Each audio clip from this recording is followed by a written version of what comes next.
What is up, man? Welcome back to another YouTube video. Sa video na to, pag-uusapan natin ng isa sa nag-send sa atin ng email sa ating email newsletter, sa Never Chase newsletter.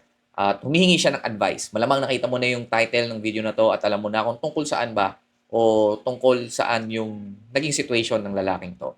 So, sa mga bago sa channel ko, I'm Joms and I upload videos to help men gain control and leverage in their dating and relationship life. So mainly ang core topic ko dito is about polarity. Polarity meaning the natural attraction between the masculine and the feminine. So kung gusto mo magkaroon ng feminine, yung loyal, loving, supportive, at submissive na babae sa buhay mo, then you might want to improve your masculine energy and understand the feminine. So sakto to dahil ako mismo ay nasa journey ko to be my best masculine version of myself. So sinishare ko sa channel na to yung mga natututunan ko as my life goes by. So pareho lang tayo, dati akong nice guy, dati akong torpe, at yun na, nag-decide ako na gusto kong i-improve pa yung aking masculinity, ang aking masculine energy. So, kung gusto mo din ma-achieve yung best masculine version of yourself, then subscribe ka lang sa channel ko dahil almost daily and weekly, nag-upload ako ng videos na sigurado akong makakatulong sa'yo dahil ito din yung mga nakatulong sa akin. So, back to the video. So, itago natin siya sa pangalang Eman. Okay, si Eman, boss Eman. So, ito yung naging situation niya. Hey bro, galing ako sa isang failed marriage. And now, nasa relationship ako na walang label for 5 months. Okay? Situationship, tawag ng iba, I don't know. So, yep, yun naman talaga tawag ngayon. Sa term, ngayon, ang term for that one na pag wala kayong label, ang dati nun, sa panahon pa namin nun, MU. Ewan ko kung napaghahalataan yung aking edad. Pero MU ang tawag namin doon. Pero ngayon, ang tawag na doon is situationship. Kumbaga, ah, kumbaga, meron ng label yung behaviors nyo sa isa't isa, pero wala kayong label. Most likely situationship or MU ang tawag doon. Okay? The relationship started this year. February, broken kasi itong babae to. Okay? Alam ko na kung saan papunta to. And of course, ako, like ko lang siya, sanang matulungan. Woo! Kunwari pa to si tropa. Okay? Like lang daw niya tulungan tong babaeng to dahil broken. Like ko lang siya tulungan, makausad nun. Pero nangyari, dahil madalas kami nag-uusap, nagkikita, at syempre, sa paglabas, nahulog kami sa isa't isa. Okay. Alam naman natin na kapag broken ng lalaki, broken ng babae, tapos gusto mong tulungan ito, ay meron kang hidden agenda. Okay, kahit hindi mo aminin sa akin harap-harapan, kahit hindi mo sabihin sa akin harap-harapan, na kapag meron kang kinikitang babae na at sinabi mo sa akin, gusto ko lang siyang tulungan na makausad, gusto ko lang siyang matulong na makamove on. For sure, meron kang hidden agenda dyan. Okay? Hindi mo kailangan aminin sa akin, pero yun talaga nangyayari. Okay? So, ganun talaga mangyayari. Itong babae na to is emotionally vulnerable and feeling ko ikaw din, emotional vulnerable ka rin kasi galing ka sa isang failed marriage, naghiwalay kayo. So, para sa akin is nagkakaroon ka ng tinatawag na superhero syndrome. Okay? Na gusto mong maging superhero ng isang babaeng sa tingin mo nangangailangan ng tulong. So, nagiging problem solver ka niya. Okay? So, nangyayari yon dahil gusto mo, number one, if gusto mong i-prove pa yung value mo na meron ka pang value, kasi nga galing ka sa isang failed relationship, so gusto mong, yung pride mo, yung ego mo, gusto mong ma-exercise na, ay, valuable pa ako, na kaya ko pang makatulong, kaya ko pang makapag-provide ng solution, kaya ko pang, alam mo yon na meron pa akong value sa mundong to. So, you're trying to help someone. So, next is, another thing is, yun nga, na typical nice guy, na ginagamit mo yung, naging solution provider ka para magustuhan ka ng babae. Okay? So, dito pa lang alam na natin kung saan papunta tong relationship na to. Tuloy tayo. Ngunit, di nabigyan ng label sapagkat nag-aaral pa siya. Okay. Graduating na siya ngayon at yun nga, napag-usapan namin na wait namin yung graduation niya bago mabigyan ng label ang relationship. I admit, may nangyayari sa amin dalawa na intimacy at napapadalas yon kada labas namin. So, nagbebembangan na sila. Okay? So, as long as nasa right age naman tong babaeng to, okay, na okay lang naman magkaroon ng, and with consent naman yung mga nangyayari sa kanila, for me, okay naman yun, brother. Ganyan. So, all is quite well and okay for the first 3 months, kaso biglang nag-intervene ang ex-wife ko. Yun na.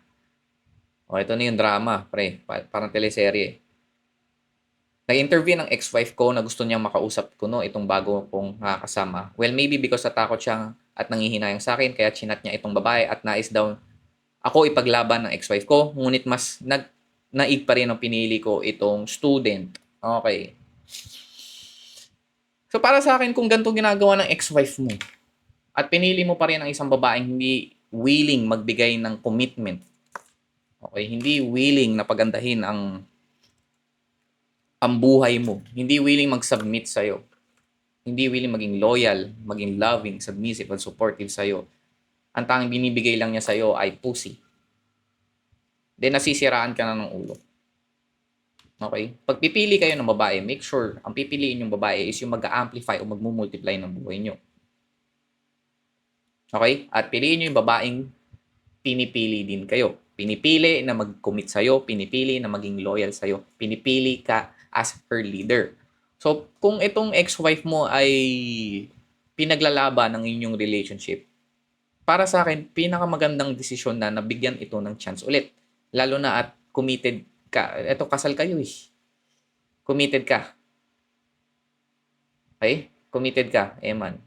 So, para sa akin, if ito ginawa ng ex-wife mo, sign yun sa akin na, okay, maybe we can try this one. Pag-usapan natin ano ba yung mga nangyari, ano ba yung mga hindi magandang nangyari sa relationship natin noon at paano tayo makakabuo ulit ng isang relationship na pareho natin nabibigay yung needs ng isa't isa. Okay? Yung pagpili mo dito sa estudyante na to ay para sa akin isang malaking wrong move. Isang malaking maling wrong move. Kaya ang binibigay lang sa'yo ng babaeng ito ay pussy. Okay? Kasi dito pa lang alam mo na nagsimula kayo sa relationship na galing siya sa sa failed relationship. Okay? Most probably ginagamit ka lang ng babae ito to para makalimot o rebound. Yun lang yung nangyayari. Okay, tuloy tayo. All went well after that. Okay? Yung after kasi pinili niya pa rin yung estudyante. But then, this month of July, naramdaman ko na parang nagiging cold siya sa akin sa mga reply niya. At sagot niya, may time pa nga na di siya nag-chat sa akin or reply for the whole day. So, nagdi-distance na tong babae. Then, tinanong ko siya, kinabukasan, sumagot naman siya, if we are okay. Sabi niya, oo, ngunit sa akin, there's the energy ng loneliness or something is wrong. So, ito, nagiging anxious na yung lalaki. Okay, nagiging anxious na dito si Eman. So, nagkakaroon siya ng anxious attachment sa babaeng hindi willing mag-commit sa kanya. Tuloy. So, I got clingy and caring again at sinantabi ko yung pagiging cold niya. Yun lang. Then, bigla niya inopen sa akin na she felt guilty doing that thing na wala kaming label na may nangyayari sa amin. Then she said, pwede naman tayo lumabas pero wala na yung ganun. Then, of course, for me, I said yes. Dahil ako din sa sarili nagsawa na sa ganun, I want a formal date na lang. Oh! Okay. So, dito, nagiging yes man na si tropa. Okay, na dahil nga meron siyang anxious attachment is gusto niyang ma-fix etong babaeng to. Okay? Gusto niyang ma-fix kung ano yung meron sila ngayon. So, ang nangyayari is puro yes na lang siya ng yes, yes na lang siya ng yes. At kung titingnan nyo to pag mag-zoom out kayo is kapag naging yes man ng lalaki, sign ito na pumapasok na siya sa frame o sa mundo ng babae. Kaya lagi ko sinasabi sa inyo na kayo dapat ang papasok sa mundo. Babae dapat ang papasok sa mundo niyo. Okay? Huwag niyong pilitin na pumasok sa mundo ng babae dahil ayaw nila 'yon. Okay? Female nature. Female nature 'yan. Mas gusto ng babae na pumasok sa mundo ng isang lalaki. Kung nakikita ng babae na siya ang mundo mo. Okay? O pilit kang pumapasok sa mundo niya. Naturally, irerepel ka nila. Marerepel sila nito. Di nila alam yung tunay na dahilan, pero makakaramdam na lang sila ng non-attraction sa'yo. Hindi na sila magiging sexually attractive sa'yo kasi nawawala yung polarity, nawawala ka sa frame mo. Okay? Nakikita nila na wala kang purpose sa buhay kundi siya lang, kundi bembangin lang siya. O ang tawag ko dito kapag nagiging yes man ka is nagiging pussy pleaser ka. Okay? Isa ka ng pussy pleaser. Yes ka ng yes para lang makakuha ng pussy.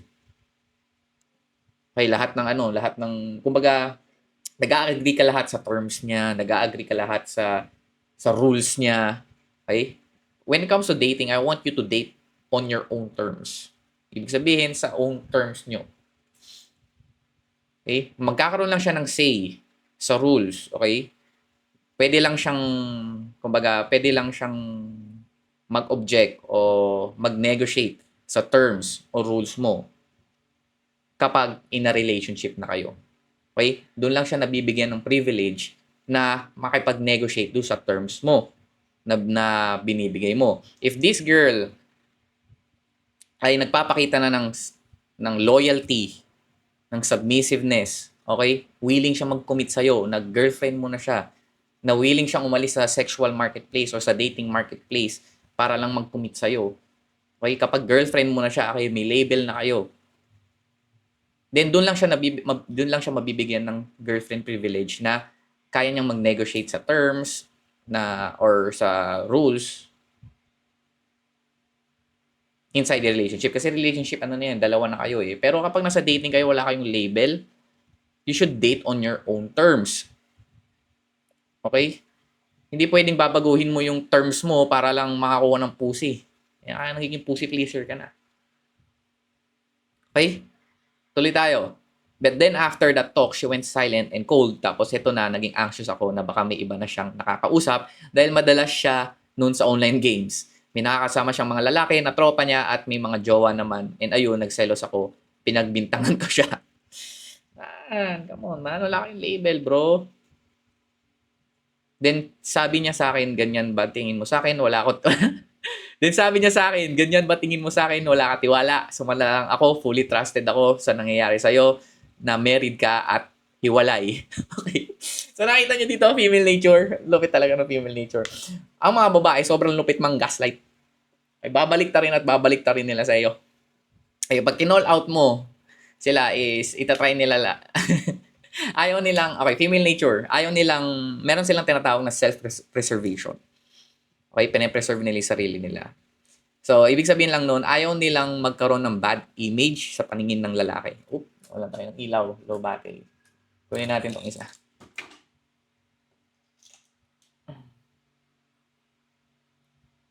Yan, ito tayo.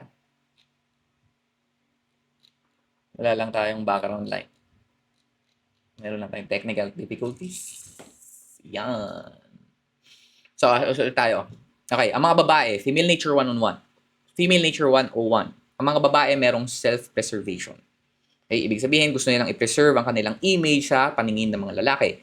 So, ang ginagawa nila dito is instead of being accountable is ayaw nilang i-admit na meron silang mali, ayaw nilang i-admit na meron silang nagawang kasalanan kasi nga pinipreserve nila yung kanilang nice girl image. Okay, kaya ang babae, hindi ka magiging mas magaling mang-gaslight sa babae. Okay, again, female nature nila yan, nature na nila yan. Okay, kasi nga noon, kapag sila ay napatawan ng isang label na isang bitch, isang witch, isang something that very degradeful, is pwede silang mapaalis ng isang kanilang tribo. So, ang ginagawa nila is they're trying to preserve their image. Kasi yun naman talaga that's the way how society will see them din eh. Kasi nga, nature yan. Nature. Okay? So, yun. So, then it hit me. Oo nga, dehado siya. Kung tutuusin, pero yun nga eh, I got super attached to this woman, kaya naging ganun reaction ko. Natakot ako na baka may iba na siya or what, na may nakakausap. Then tuloy pa din yung coldest hanggang napilit ko sabihin niya ang dahilan. Okay. So, para sa akin itong ano na to, yung mixed signals na to, itong babae na to is nagtatry na siyang mag-detach sa relationship na meron kayo. So, dahil wala naman kayong label eh. Ganyan. Eto, ikaw yung pilit na naghahabol dito sa babaeng to. So, nare-repel mo lang siya lalo. Okay, nape-pressure mo lang siya. And also, another thing is, para sa akin, hindi naging clear, okay, kung ano ba talaga yung gusto mo sa relationship.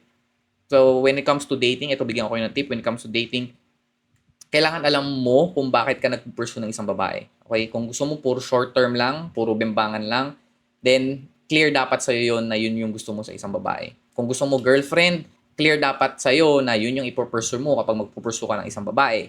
Okay? Para, if clear ka sa goal mo, okay, yun yung goal. If you clear ka sa goal mo pagdating sa babae, then hindi ka na mag-tolerate ng mga gantong mixed signals. Okay, the first or second time na bigyan ka ng sign na hindi siya aligned dun sa gusto mong goal sa isang relationship, then dapat nagmamba out ka na. Kung ikaw, Eman, ang goal mo is magkaroon ng girlfriend, itong pinapakita sa'yo ng babae ay hindi pang girlfriend. Okay, pang short term lang talaga to. Kung short term ang goal mo, then keep mo tong babaeng to. Pero kung naghahanap ka na for long term na girlfriend, ganyan, then hindi ito yung babaeng para sa'yo. Okay? So, una pa lang, sobrang wala ka ng clarity kung kung bakit ka ba magpupursue ng babae. So kung ikaw pinapanood mo tong video na to, bago ka mag-pursue ng babae, is make sure to know kung ano ba talaga yung goal mo kaya gusto mong mag-pursue ng babae. Kung short term lang, gusto mo lang makipaglaro, gusto mo lang ng mga hookups, then yun lang. Kung gusto mo long term, then long term, okay? When it comes to dating, pwede mo namang i-hint yan eh. Pwede mo naman i-hint sa babae na, oy, tatanungin ka niya basically, first, second date, ano ba yung goal mo currently when it comes to dating. Kapag short term ang goal mo, sabihin mo sa kanya, I just want to explore yung dating ngayon. I want to get to know a lot of beautiful and cute women just like you. Ganyan. So, short term lang yun. Alam na nila yun kung ano yung ibig mong sabihin. If long term ang ano mo sabihin mo, I'm looking for the one. Ganyan. I'm looking for the one na mag-aalaga sa akin. The one na I'll provide for. Ganyan. I'm looking to settle down. Ganyan. Pwede mo naman, again, you can hint, okay, your goals without actually showing a lot of interest sa una. Okay? So, ganun. So, tuloy tayo. So, yun, I got her to confess na sinabi niya yung dahilan kung bakit siya nag-call. So, para sa akin, kung ano man sabihin nitong babae na to ay reasons lamang. Okay? Rason. Hindi ito yung tunay na rason. Ang tunay na rason dito ay hindi na niya nararamdaman na sexual attractive ka sa kanya. Okay? Nawala na dito yung sexual attraction. Nawala na dito yung polarity. Kasi nga, yun, needy tong, ikaw, Emma, naging needy ka. Okay? Nagsiselos ka. Napipressure mo siya. Ganyan. Nawala na yung polarity. So, well, sige, bigyan natin ng benefit na doubt. Basahin natin kung ano yung naging rason daw ng babae. So, nalaman ng nanay niya na may kinakasama na siya. She is from a broken family, by the way, bro. And ayun, pinapili siya kung ituloy ba niya ang pag-aaral o lumayas na siya para sumama sa akin. Kaya di daw siya makareply dahil nga raw hawak ng nanay niya ang sokmed niya. Pinili niya ang mag-aral kako. Mag-aral. Sabi ko naman, we can stay low-key in the conversation. Kaso yun nga, naging one-way communication lamang. Mag-story ako na siya lang ang makakita. Andun yung message ko sa kanya every day, and all she can do is to react, not reply. Ang hirap ng situation. So, kita mo ba, napunta ka na sa chasing position, naghahabol ka sa babaeng hindi ka naman gusto, sa babaeng hindi ka naman pinipili. Okay? Nasaan yung self-respect doon? So, kapag ganito pinapakita sa inyo ng babae, step back na. Detach na din. Okay? Wala na kayong magagawa. Mas pinapalala nyo lang yung sitwasyon. The best way in order for this to reset, kung gusto nyo maibalik yung dati, kung maibabalik man, is tanggalin yung neediness nyo. Tanggalin yung attraction killer. Kasi neediness is number 1 attraction killer. So, paano mo matatanggal yung neediness mo through chat? Huwag may chat. So, ang nangyayari lang kasi is na pa-positive reinforce nyo yung ginagawa niya. At sa babae, importante ang attention and validation sa behavior ng babae.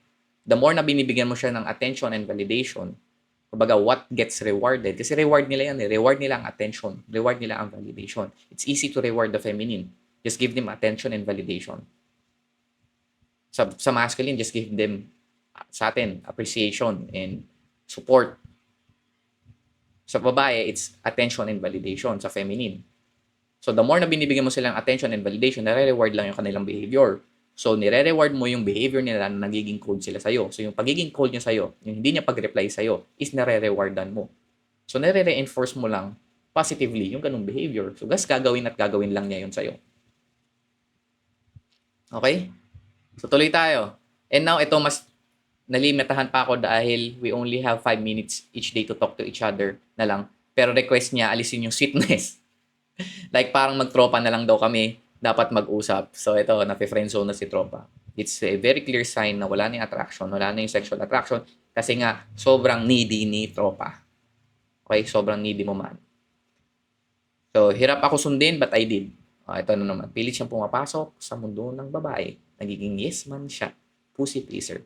Also, I tried distracting my mind by going to the gym. Yan ang pinakamaganda kong narinig. Yan ang pinakamaganda kong narinig. Okay. Kasi sa akin yan yung nag-work. Okay, before, nung sobrang broken ako, gym lang. Gym therapy. Okay? Walang ibang magandang gawin. Okay? Okay, ang pinakamagandang gawin talaga is to move. Kapag kayo ay gusto mag-move on sa isang relationship, sa isang babae, ang pinakamagandang gawin is to move. Kaya nga move on kailangan mo mag-move. So, igalaw nyo yung katawan nyo. And one of the best ways is to hit the gym. Okay? Gym. Yan ito yung pinakamagandang narinig ko sa sinabi mo. Eman. So, para lang di ma-feed yung anxiety ko. At first, syempre, ang goal mo is to distract yourself. Pero gamitin mo yun as fuel in order for you to be consistent. Kasi darating din yung time na gagawin mo yan para sa sarili mo na.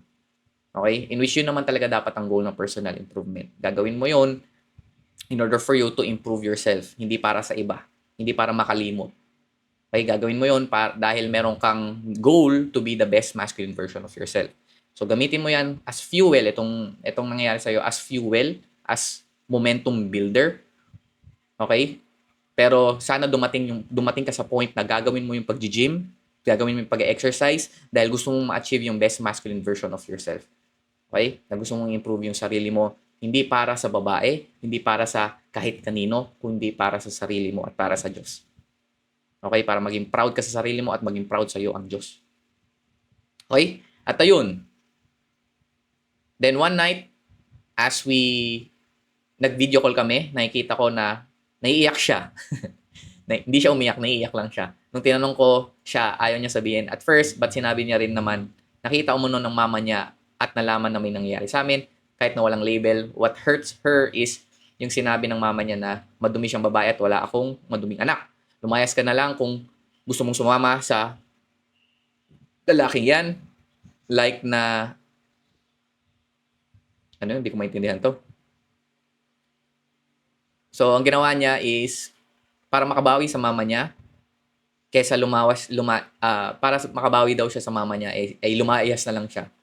At tumira sa dad niya. Halos kakabalik lang niya sa poder ng mama niya ngayon. And now, ayun, di ko alam, gagawin like ko pa din ilaban. Bakit gusto mong paglaban yung Willie? Man, tino ba yung ginagawa ng babae sa'yo, pre? Ba't gusto mo ipaglaban yung gantong babae? Wala pa naman siyang napatunayan sa'yo. Kitang-kita naman na hindi niya na-amplify yung buhay mo. Kitang-kita naman niya na hindi niya na-amplify for the better yung buhay mo. Okay, kitang-kita naman niya na hindi ka naman niya sinusuportahan sa goals mo. Well, baka kasi hindi mo pinakita na baka kasi wala kang purpose. Kaya sabi sa inyo, magkakaroon naman yung purpose para alam ng babae kung ano yung i-amplify niya. Wala kang purpose. Yan, di naman niya na-amplify yung buhay mo. So, bakit mo ipaglalaban yung gantong klaseng babae na pusi lang yung ambag sa'yo? Again, pumili kayo ng babae na i-amplify ang buhay nyo. I-multiply for the better yung buhay nyo.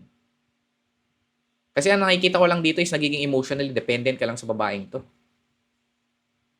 Na nagkakaroon ka ng false sense of value. In which, pero mo, feel ko hindi ka na naghahabol dito ng purpose mo. Kinakabit mo yung value mo sa attention at validation na binibigay sa'yo ng babae. So ngayon, napupunta ka na sa feminine. Mas nagiging feminine ka na kaysa dito sa babaeng to. Kaya hindi na nakapagtataka kung bakit umaayaw tong babae sa'yo. Hindi siya nakakaramdam ng sexual attraction kasi nga, mas feminine ka na kaysa sa kanya. Wala nang polarity. Okay? At yun, tuloy ang ganong klaseng convo. Pero lagi akong may urge like makita siya, makausap at ihatid sa kanila. Ngunit minsan ayaw niya. Hanggang sa napuno ako at tinanong ko ito. So before tayo pumunta doon, ayun, kita-kita naman na dito na wala sa masculine core si tropa. Okay, hindi calibrated ang kanyang masculine energy. Nasa feminine side na siya. Nasa passive side na siya. Nasa nice guy side na siya. Ito yung mahirap kapag nawawala ka sa masculine core mo. Nawalan tayo ng ilaw ulit. Saan na lang natin itong main ilaw natin. Ayan. Ito yung mahirap kapag ganun yung nangyayari. So, pilit kang pumapasok sa mundo ng iba kasi sa mundo mo ay hindi masaya. Okay, mas nagiging dependent ka sa iba dahil sa mundo mo hindi mo kaya maging independent. That's why lagi ko sinasabi sa inyo na bumuo kayo ng sarili nyong mundo. Okay, kailangan matuto kayo mabuhay ng mag-isa. Kaya nyong pasahin yung sarili nyo. Okay, be independent. Bumuo kayo ng self-sustainable world. Ibig sabihin, kaya nyong i-self-sustain yung sarili nyo. Hindi nyo kailangan ng external attention, external validation coming from others. However, you are open to, open na magpapasok. Okay, magpapasok ng babae o ng mga tao sa mundo nyo. Pero you are qualifying them. Okay? Kasi syempre, binuo mo yung sarili mong mundo, meron kang sarili mong kingdom, syempre, pipiliin mo lang kung sino dito sa mga taong to ay yung makapag-amplify o makapag-multiply pa ng buhay ko. In that way, ikaw na yung nasa position of choosing. Okay? Hindi ka na yung nasa position of chasing. Okay? So, sobrang ganda ng buhay mo. Na sobrang ganda ng energy mo. That you are attracting a lot of people, a lot of opportunities. Naku-curious sila, ano bang meron sa buhay ng lalaking to? Ang ganda ng energy niya. Hindi siya naghahabol. Parang hindi niya kailangan ng attention at validation ko. Anong bang meron sa lalaking to? So that's when people get curious to get inside of your kingdom. Kasi ikaw, ang gagawin mo, ikaw na lang pipili kung sino papasukin mo. Sino ba dito yung mag-multiply pa ng kingdom ko? Sino ba dito yung mag-i-improve o magkakaroon ng ambag sa buhay ko? So, yun. So, ito, tinanong niya to sa sa babaeng to. Kasi ito, never kayong magtatanong sa babae kasi it screams neediness. Sobrang needy nito. Pero basahin natin. Bakit mo inalis sweetness? Dahil ba para di malaman ni tita at maprotektahan ako? Oo, ang sabi niya. Kasi malamang sa malamang, kung nagtanong kayo sa babae, bibigyan lang ka lang nila ng super safe answers. Hindi rin kayo magkakaroon ng clarity.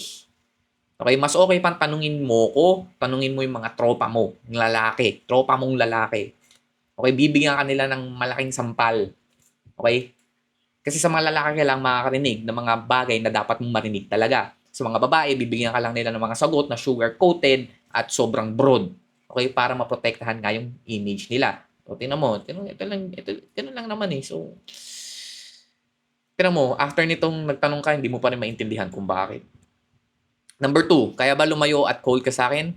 Para unti-unti mo na ako makalimutan? Di mo ba ako minahal o mahal? Sagot niya, oo, sa part na para unti-unti akong kalimutan pero mahal niya daw ako pero she have to let me go. Oh, see?